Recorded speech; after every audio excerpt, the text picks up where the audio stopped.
कहाँ जाऊँ मैं बच्चों को लेकर? हमको रोजदारों को लट मारे मार के बेचते थे जान से। हमारा बहुत ही खराब काम कर दिया, हमको अधूरा छोड़ दिए सर मार मार के। हम कहाँ जाएंगे?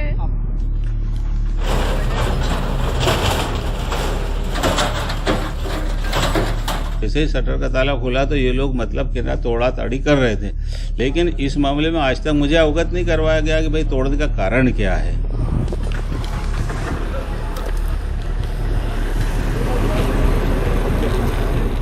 हमको अधूरे क्यों छोड़ दिया इन्होंने? अधूरे नहीं जीना चाहते, हम कैसे जी? हमें नमस्कार, मैं रविश कुमार। इसी साल जनवरी में इंडियन एक्सप्रेस में अपूर्व विश्वनाथ और असद रहमान की रिपोर्ट छपती है कि कानपुर में नागरिकता कानून के विरोध में आंदोलन के दौरान जो हिंसा हुई थी, उस हिंसा में शामिल लोगों पर सार्वजनिक और निजी संपत्ति को नुकसान पहुंचाए जाने का आरोप लगता है। इस आरोप के कारण उन सभी को नोटिस भेजा जाता है कि आप पर जुर्माना लगेगा। एक्सप्रेस ने अपनी रिपोर्ट में लिखा कि सारे नोटिस एक ही समुदाय के लोगों को भेजे गए और उनमें से भी ज्यादातर गरीब लोग थे। उसके बाद जब हम लोग घर जा रहे थे, आलोक पांडे की यह रिपोर्ट आप प्राइम टाइम में पहले देख चुके हैं।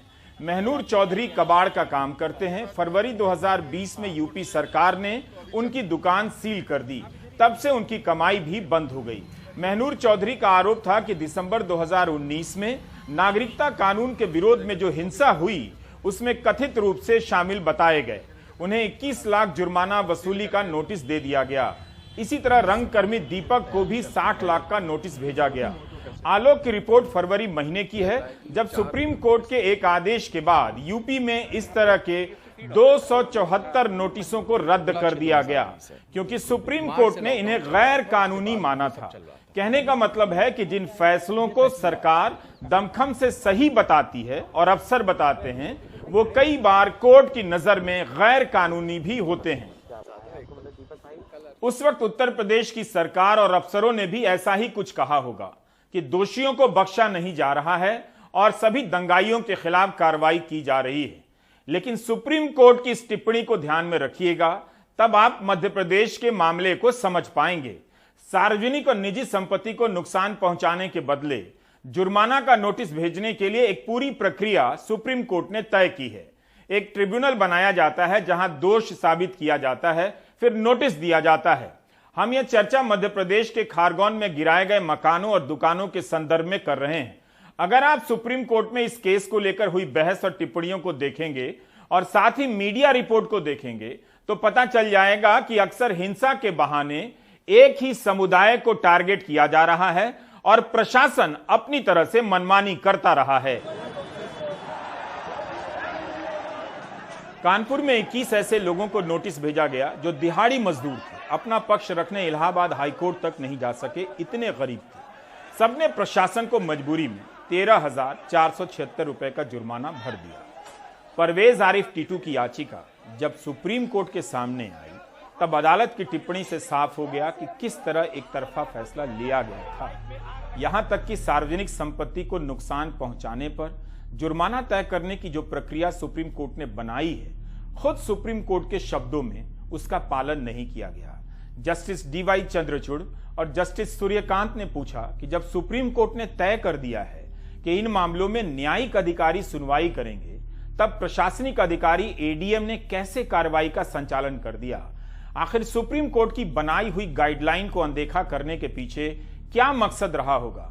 क्या प्रशासन से इतनी बड़ी चूक यूं ही हो जाती है? सुप्रीम कोर्ट बहुत नाराज हुआ। अदालत ने कहा कि इस तरह से जितने भी नोटिस जारी किए गए हैं, उन्हें एक झटके में खत्म किया जाए और लोगों के दरवाजे पर जाकर जुर्माने की राशि लौटा दी जाए। 16 मार्च 2022 के इंडियन एक्सप्रेस में इसी से संबंधित एक खबर छपी है कि कानपुर प्रशासन ने 274 नोटिस वापस ले लिए हैं और जो जुर्माना वसूला गया था उसे लौटा दिया है। अब नई प्रक्रियाओं के तहत सारी चीजें हो रही हैं।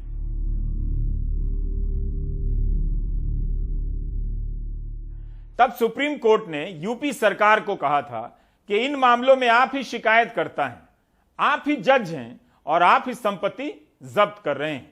जस्टिस चंद्रचूड़ ने यूपी सरकार से कहा कि आप सुप्रीम कोर्ट के आदेश को अनदेखा नहीं कर सकते। अब नए नियमों के तहत फिर से इन मामलों में कार्रवाई हो रही है। लेकिन जिस तरह से कार्रवाई हुई थी, अगर अदालत तक ये याचिका नहीं पहुंचती तो कितना अन्याय हो जाता। जिस तरह से मध्य प्रदेश में संदेह के आधार पर घरों को ढहाया गया है और अब कहा जा रहा है कि अवैध रूप से अतिक्रमण था, इसलिए इन्हें गिराया गया है। लेकिन क्या इसी कारण से ऐसा हुआ है? सिर्फ यही कारण है? हिंदू अखबार में इंदौर के डिविजनल कमिश्नर पवन शर्मा का बयान छपा है। उन्होंने कहा है कि इसलिए किया गया क्योंकि सभी तो नहीं, मगर कुछ आरोपी सांप्रदायिक दंगों में शामिल थे, जो इन संपत्तियों के मालिक भी हैं। राजस्व रिकॉर्ड के अनुसार सरकारी जमीन पर अतिक्रमण कर बनाया गया है। जब पूछा गया कि कोर्ट का आदेश नहीं, तब शर्मा ने कहा कि अगर अवैध ढांचा है तब हम जरूरी कार्रवाई कर सकते हैं। अनुराग द्वारी खारगौन में हैं, वहां से उनकी ये रिपोर्ट देखिए।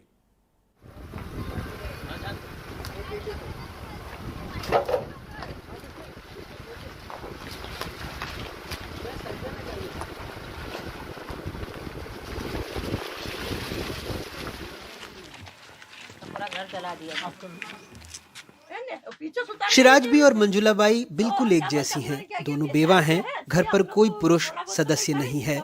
शिराज भी मंदिर में चढ़ाने के लिए माला बनाती हैं। घर पर दंगाइयों ने हमला बोला, घर जला दिया, बर्तन भांडे सब कुछ। मंजुला बाई संजय नगर में रहती हैं, मजदूरी करती हैं। 2 पोती हैं और 1 बहू। इनके घर से भी दंगाई सब ले गए, बस झुलसा हुआ घर बचा है। घुसने की कोशिश करते हैं, छत गिरी तो न फिर आग लगा गए थे। देखो कपड़े, डब्बे, चावल, गेहूं, सब अनाज वगैरह सब ये देखो नए कपड़े गोदरेज में से निकाल के। तो हम इधर ये जला रहे, हमने हाई बाप से निकले। मैंने कहा था कि सामने वाले सब घुस रहे हैं, तो 2-4 इंसान चढ़े और 8-10 इंसान सब वहाँ खड़े हुए दीवार तोड़ के। फिर हमें तो इधर निकले, इधर से फिर छोड़ी ना, डर गए। हाँ, बहुत डर गए। हाँ, हम अकेले थे ना भैया, हमारे घर कोई आदमी होता तो हम उनका मुकाबला करते। अब वो इधर सब पुलिस वाले खड़े थे, उनको छोरी ने बोला अंकल जी पीछे से आग लगा दी हमारे घर को, बोले आप बाहर निकलो। सब लूट लिए गए, कुछ भी नहीं बचा इसमें। सर क्या पहनेंगे? बच्चे कितने? उसके 2 लड़के हैं। 2 लड़के हैं हाँ, छोटे। हाँ। आपके नहीं अच्छा बेटा आपका शांत हो गया? हाँ बेटा मेरा शांत हो गया। 2 महिलाएं ही हैं आपके घर में। क्या करती हैं आप? हम मजदूरी करते हैं। मजदूरी करती हैं। फिर कहाँ गए आप लोग जब ये जलाना वालाना शुरू किया? ये तो जलाया नहीं, झगड़ा नहीं हुआ, उसके पहले हम भग गए थे। भग गए थे? हाँ। उसके बाद दंगाइयों ने आके पूरा जला हाँ जला दिया पूरा ऊपर आपके सब पूरा सब खत्म हो गया। संजय नगर में कई घरों में दंगों के जख्म मिल जाएंगे। यहाँ लोगों का कहना है कि दंगों ने उनके घर को 3री-4थी दफे झुलसा दिया। वो अब मकान बेचना चाहते हैं। घर के बाहर बाकायदा उन्होंने इसकी तख्ती लगा दी है। कलेक्टर हमारे सामने कहने लगी ये बदमाशी बाहर के लोगों ने की है, तो सुनिए लोगों ने उनके सामने ही क्या कहा। मैम जैसे ये कह रहे हैं कि इन्होंने ही लिखा है, इन्होंने खुद लिखा है। नहीं खुद नहीं है, आपके मोहल्ले के लोग आके लिखे हैं क्या? नहीं है ना, यही पूछ लीजिए। नहीं इन्होंने खुद कहा कि मैंने लिखा है। मैम अब भी कह रहे हो, देखिए आपके सामने कह रहे हैं वो हमने लिखा है, ये मकान बिका हुआ है। मैं ये बोल रही हूँ इनका मोहल्ला का लोग लिखा नहीं है। ये क्या हुआ, क्यों लिखा आपने? इसलिए यही 4थी बार दंगा हो रहा है, कब तक दम रखेंगे हम भी सर। और आपके घर को टारगेट किया गया है? यहाँ के ये 4-5 घर के टारगेट में ही रहते हैं।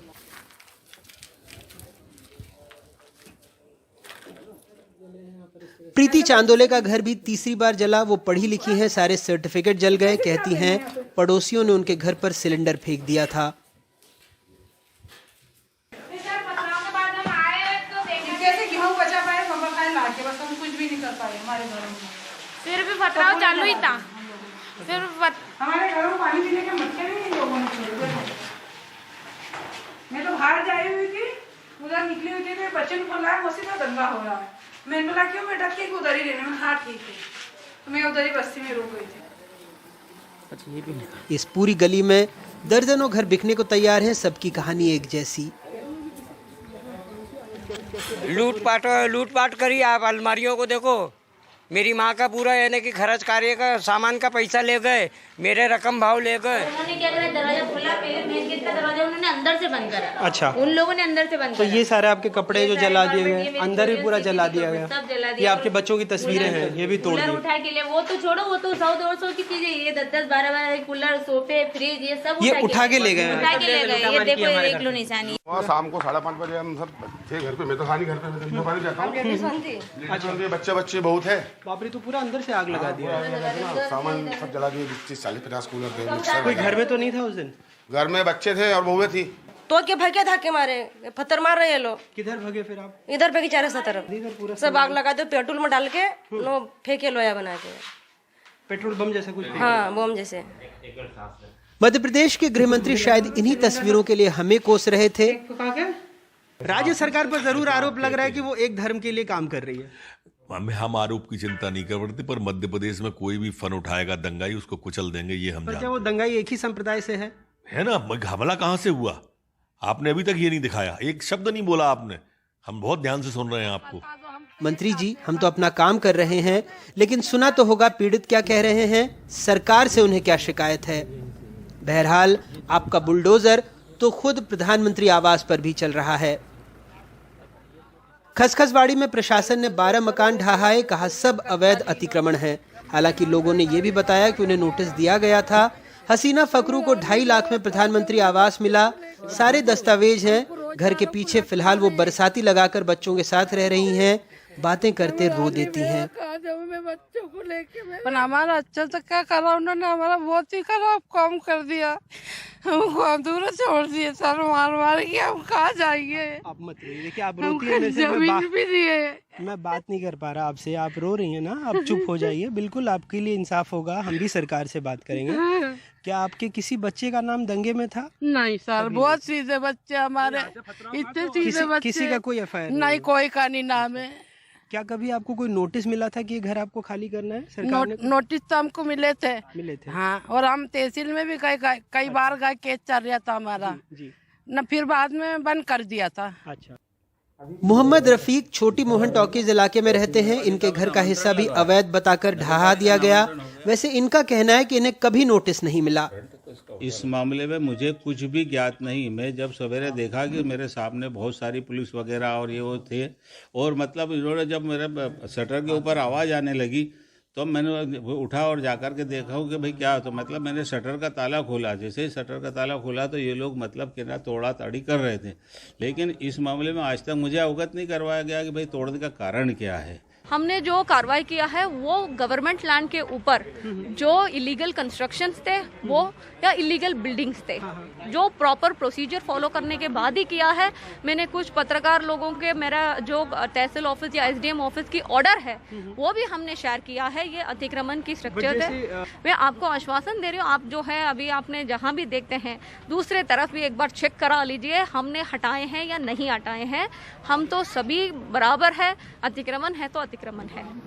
दंगों में गोली से घायल पुलिस अधीक्षक सिद्धार्थ चौधरी भी अस्पताल से डिस्चार्ज हो गए हैं।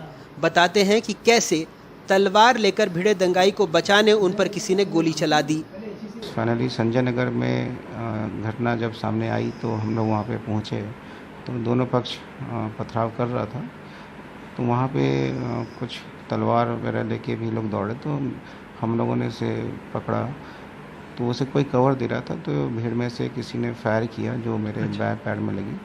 लेकिन वहाँ फोर्स तब तक और हमने बुला लिया था, और फोर्स ने स्थिति को नियंत्रित किया और लोगों को अलग अलग किया। तो आप पहचान पाए जिसने आप पर गोली चलाई, या उसकी कोई शिनाख्त हो पाई? और उसमें हम काम कर रहे हैं। खरगोन तनाव में है, शहर पोस्टरों से पटे पड़े हैं, लेकिन सब एक उदास खामोशी के गवाह बने हुए हैं। शोर बुलडोजर का है, जिसमें 52 से ज्यादा निर्माण को अवैध बताकर तोड़ा गया है। बाकी जो जख्मी हैं वो सिसक रहे हैं, गुमसुम। दोनों समुदायों को नुकसान हुआ, दोनों समुदायों के घर जलाए गए। क्या कह सकते हैं। इस मौके पर मुझे मेरे पसंदीदा शायर बशीर बद्र की वो लाइनें ही याद आ रही हैं जिन्होंने कभी लिखा था, लोग टूट जाते हैं एक घर बनाने में, तुम तरस नहीं खाते यूँ बस्तियाँ जलाने में। खरगोन से अपने कैमरा सहयोगी रिजवान खान और आसिफ के साथ अनुराग द्वारी, एनडीटीवी इंडिया। अनुराग की इस रिपोर्ट में कई पहलू हैं। सांप्रदायिक तनाव भड़काने में किनका हाथ था? घरों को किसने जलाया? क्या दंगाइयों को सजा देने के लिए मकान दुकान ढहा दिए गए? तब सवाल उठता है कि क्या प्रशासन ने इतनी जल्दी सबकी पहचान साबित कर ली? दोष साबित हो गया? क्या दंगे में दूसरी तरफ से कोई नहीं था? प्रशासन के पास इस सवाल का जवाब दूसरा है कि जिन्होंने अतिक्रमण किया है, अवैध काम किया है, उनके घर और दुकान तोड़े गए हैं। नफरत की इस राजनीति ने दोनों समुदायों को किस तरह एक दूसरे के सामने खड़ा करने की कोशिश की है, आप देख रहे हैं। कोई बच नहीं पा रहा है, सुरक्षित कोई नहीं। इस झगड़े में आम लोग ही निशाने पर आ रहे हैं और खास लोग राजनीति कर रहे हैं।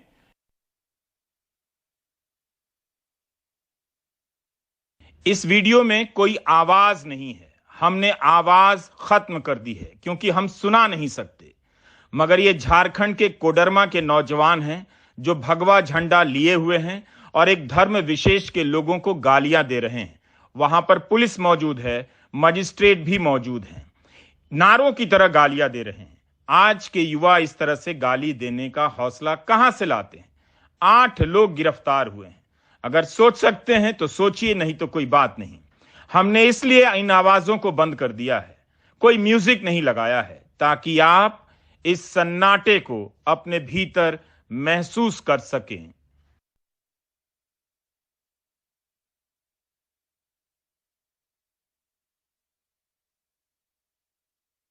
इस वीडियो को अगर मैं सुना दूं तो व्हाट्सएप के वीडियो कॉल में बहुत सारे एनआरआई अंकिलों की अकल गायब हो जाएगी। समझ नहीं आएगा कि हिंदुस्तान में क्या हो रहा है। गौरक्षक कहते कहते समाज में हमने एक धर्म पुलिस बना दी है। कथित रूप से अपराधी धर्म और गाय की आड़ में किसी की हत्या कर दे रहे हैं, या धर्म या गाय के नाम पर अपराध को मान्यता मिलने लग जा रही है। दिल्ली में गोकुशी के संदेह के बाद कुछ गौरक्षक आए और उन्होंने गौशाला के केयरटेकर राजा राम को इतना मारा कि उनकी मौत हो गई। क्या इसमें पुलिस की कोई भूमिका नहीं थी? तब फिर गौरक्षक को ही पुलिस की मान्यता दे दीजिए ताकि पता तो चले कि पुलिस आई थी। 40 साल के राजा राम की पत्नी जासो और उनके 4 बच्चे बेसहारा हो गए हैं। सोमवार सुबह तड़के जब पूरा परिवार सो रहा था, उसी समय राजा राम पर कुछ कथित गौरक्षकों ने हमला कर दिया। इस हमले में 2 और लोग घायल हो गए, लेकिन राजा राम की इतनी पिटाई हुई कि उसकी मौत हो गई। राजा राम का शव अभी भी अस्पताल में है। पुलिस ने उसकी पत्नी को ये तक नहीं बताया कि उसकी मौत हो गई है। जाशो का कहना है कि गौ हत्या की बात बिल्कुल झूठी है। हमें तो पता नहीं, हमें तो आदमी ने उठाए थे, मैं बेहोश पड़ी थी। अच्छा, आप लोग सो रहे थे यहाँ पर? बेहोश थे हम, तो पता नहीं था इसने सोने के बाद क्या मारा नहीं मारा तो ही पता नहीं। राजा राम कहाँ पर थे उस समय?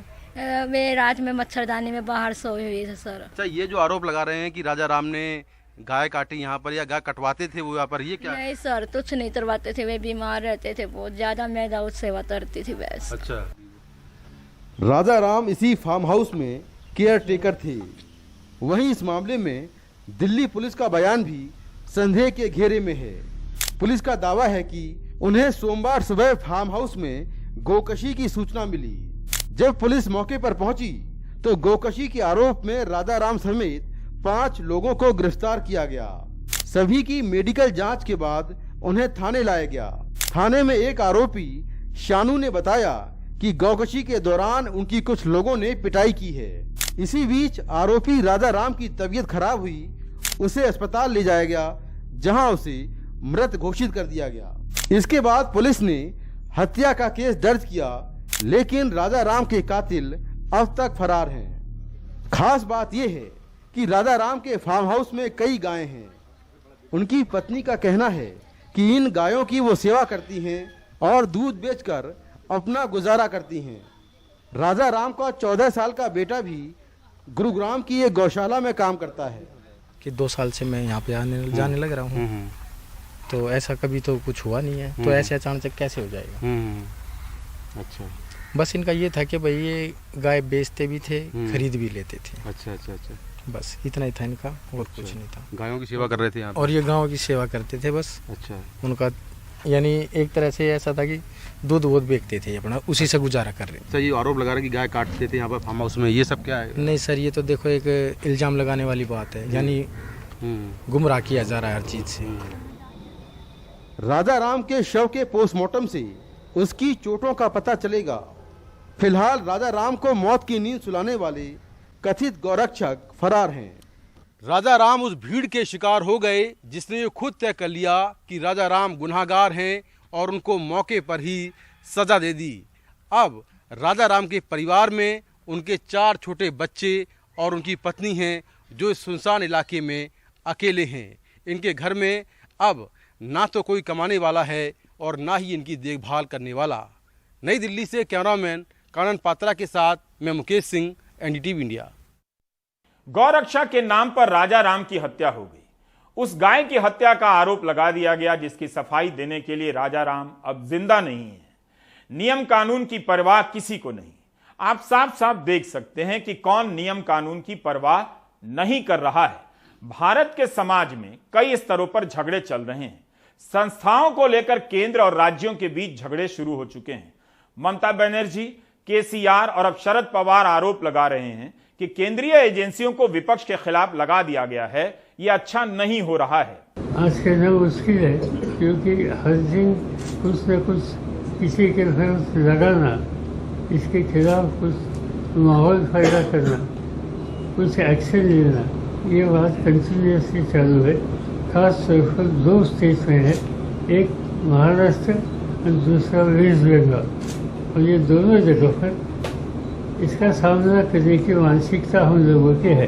भाजपा के एक नेता के ऊपर भी ना ईडी जाता, ना सीबीआई जाता, ना खुद जाता। जहां भी कोई प्रश्न उठाते हैं, देखो ये लोग कहने लग जाते हैं जी, हर राज्य में इनका एक तमाशा बना हुआ है। चंद ही दिनों में मुख्यमंत्री को हम जेल भेजेंगे। हमने कहा आओ दमे तो आओ, किसको कौन जेल भेजेगा? आ जाओ दमे तो आ जाओ। हर राज्य में हर किसी के साथ मैं साफ कहता हूं, देश आपको समझ चुका है। आपका जनतंत्र का राज्य नहीं है, आप लोग षड्यंत्र का राज चला रहे हैं। धीरे धीरे पूरा देश समझ गया है, अब देश चुप बैठने वाला नहीं है। केंद्र और राज्य के संबंध भी नए सिरे से परिभाषित किए जा रहे हैं। देश के कई विश्वविद्यालयों में कॉमन एंट्रेंस टेस्ट का सिस्टम लाया गया है, तो इसके विरोध में तमिलनाडु विधानसभा में प्रस्ताव पास किया गया है। तमिलनाडु बीजेपी के अध्यक्ष कह रहे हैं कि हिंदी नहीं थोपने देंगे। उन्हें यह क्यों कहना पड़ रहा है? जांच एजेंसियों पर एक तरफा कार्रवाई करने के आरोप लग रहे हैं। यह सबका भारत है या एक तरफा भारत है?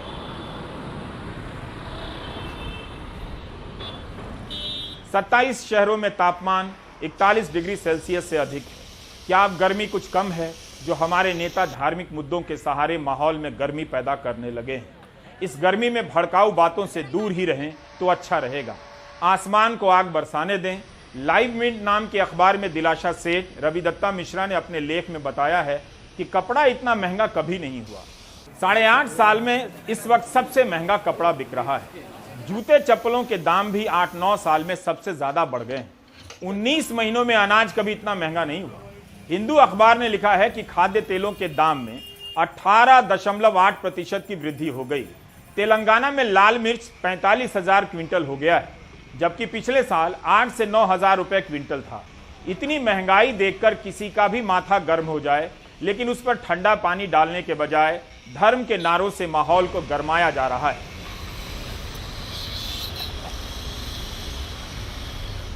एक अखबार ने बताया कि 1 किलो नींबू के बदले आप 5 किलो अंगूर खरीद सकते हैं। इस तरह से तो हमने महंगाई को देखा ही नहीं था। ऐसे देखने पर वाकई महंगाई बिल्कुल नजर नहीं आती है।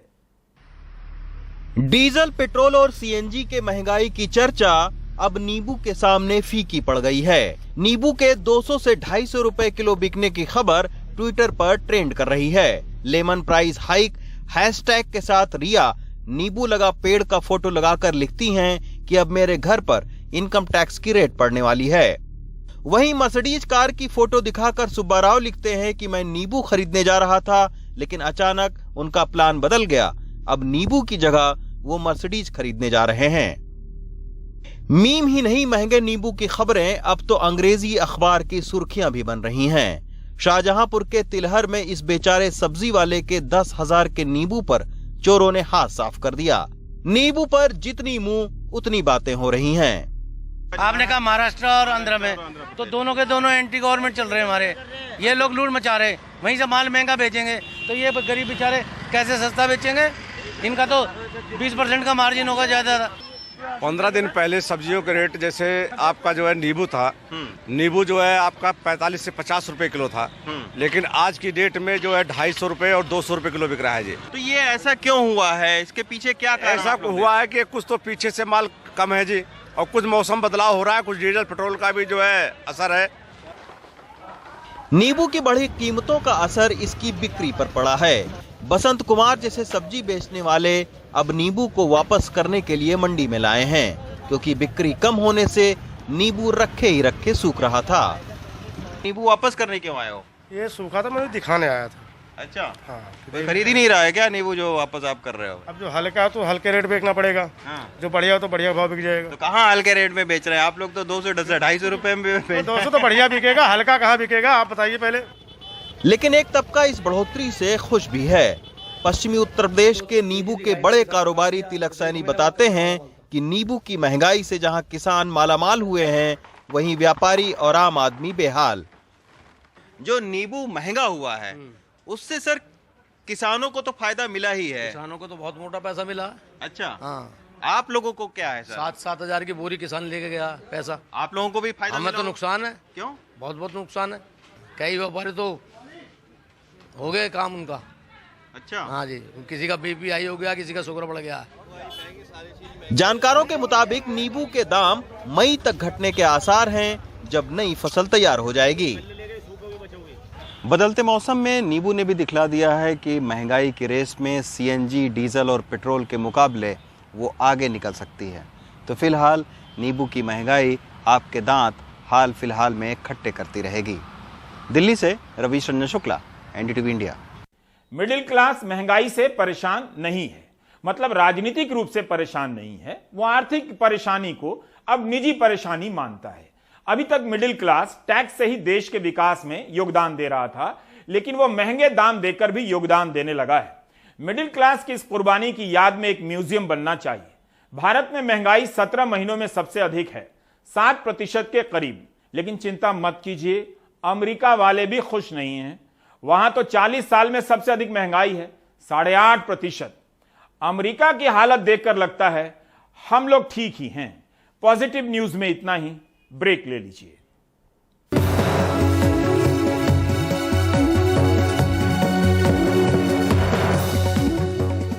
एनडीटीवी 24/7 के विष्णु सोम और एनडीटीवी इंडिया के उमा शंकर यूक्रेन में हैं। युद्ध के दौरान यूक्रेन के शहरों की क्या हालत है, वहां क्या हालात हैं, अपनी रिपोर्ट में उमा बता रहे हैं। यूक्रेन के बूचा शहर का ये वो चर्च है जिसके कैंपस में मास ग्रेव मिला करीब 1 हफ्ते पहले, और अब यहाँ पर फॉरेंसिक एक्सपर्ट्स पहुँचे हैं जांच के लिए कि आखिरकार इनको किस तरह से एग्जीक्यूट किया गया। रूस की तरफ से लगातार इस बात की मनाही की जा रही है कि अत्याचार उसकी तरफ से किया गया है। रूस का ये कहना है कि उसके सैनिकों के यहाँ से चले जाने के बाद यूक्रेन के सैनिकों ने ये किया है। अपने बचाव में रूस की ये दलील है, लेकिन यूक्रेन का सीधा सीधा आरोप है कि जब यहाँ जमावड़ा था रूसी सैनिकों का, तो खुद उनके लौटने के पहले उन्होंने यहाँ पे सिविलियंस पे काफ़ी अत्याचार किया और उनको कोल्ड ब्लडेड तरीके से मारा है।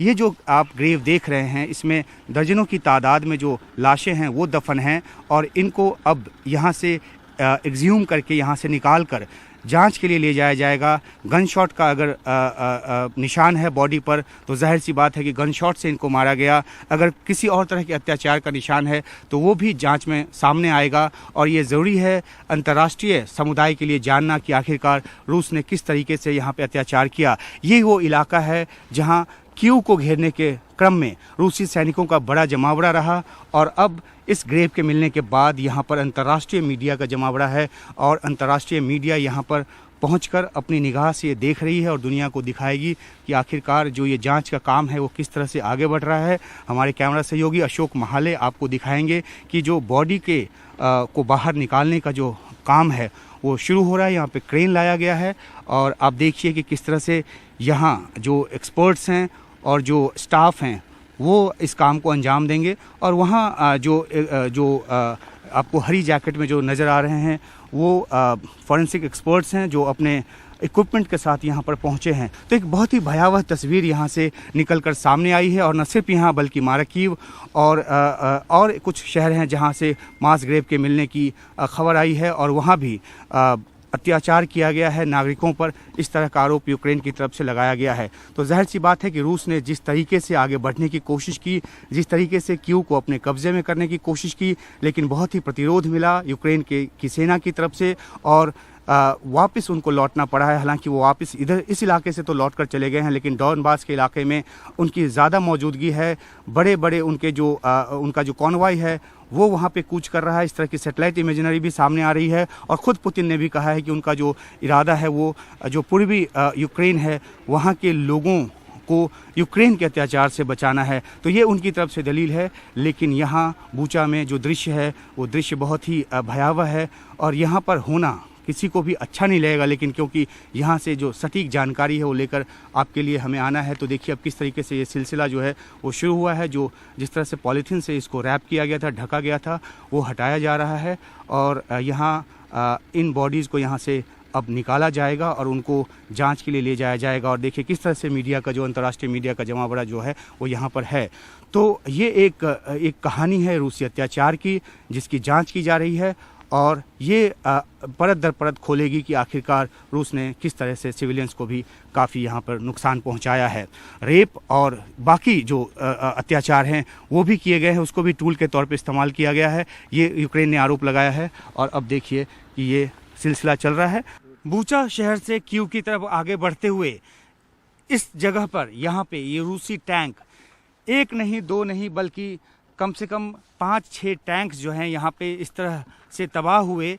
जाहिर सी बात है कि ये दर्शाता है कि किस तरह से यहाँ पर जो फियर्स फाइटिंग है, जो एक भीषण लड़ाई है रूसी फोर्स और यूक्रेन की सेना के बीच, वो यहाँ पर अंजाम दिया गया। जिस तरीके से इन टैंक्स को उड़ाया गया है, बर्बाद किया गया है, वो बताता है कि यूक्रेन की तरफ से किस मजबूती के साथ उनका मुकाबला किया गया और ये टैंक्स जो हैं वो बर्बाद हो गए, तबाह हो गए। ये पूरा इलाका ऐसा था जहाँ पे रूसी सैनिकों का जमावड़ा था और वो भारी असलहे और लंबा जो उनका जो एक सिलसिला था, कारवां जो था, वो यहाँ पर कैंप किए हुए था। और ये जो टैंक हैं वो एंटी टैंक माइन से इसको उड़ाया गया है। ये भी कहा जाता है कि जो टर्की से जो एक ड्रोन जिसका कि काफ़ी अच्छा इस्तेमाल किया यूक्रेन ने अपने डिफेंस के लिए, उसके इस्तेमाल के ज़रिए भी टैंक्स को नुकसान पहुंचाया गया। और इसी भारी नुकसान की वजह से ऐसा हुआ कि रूसी सैनिकों को लौटना पड़ा है यहाँ से। जिस तरह से वो कीव का घेराबंदी किए हुए थे वहाँ से उनको लौटकर जाना पड़ा। तो ये तबाही का आलम जो है ये रूसी टैंक्स हैं। और जिस तरीके से देखिए, जैसा कि मैंने बताया कि 1 2 3 4 5 6 7 8 9 टैंक तो यहीं पे नज़र आ रहे हैं। और इस तरह के और भी कई इलाके हैं जहाँ पे रूसी टैंक को इसी तरह से गंभीर जो एक प्रतिरोध है उसका सामना करना पड़ा और रूस की सेना के पैर उखड़े और तभी वो यहाँ से वापस भागी। हालांकि वो दूसरे इलाके में जाकर डॉनबास के इलाके में उनका लंबा कारवां आगे बढ़ रहा है। लेकिन जहाँ तक कीव की बात है, कीव के बाहर जो यूक्रेनी सैनिक हैं उन्होंने उनको जमने नहीं दिया। लंबे वक्त तक वो बैठे रहे, लेकिन आखिरकार उनके पैर उखड़ गए और वो वापस गए। तो एक बार फिर इस दृश्य के साथ आपको छोड़ जाते हैं कि किस तरह से रूसी टैंक को तबाह किया यूक्रेन की सेना ने। कैमरा सहयोगी अशोक महाले के साथ उमाशंकर सिंह, एनडीटीवी इंडिया। आप देख रहे थे प्राइम टाइम। नमस्कार।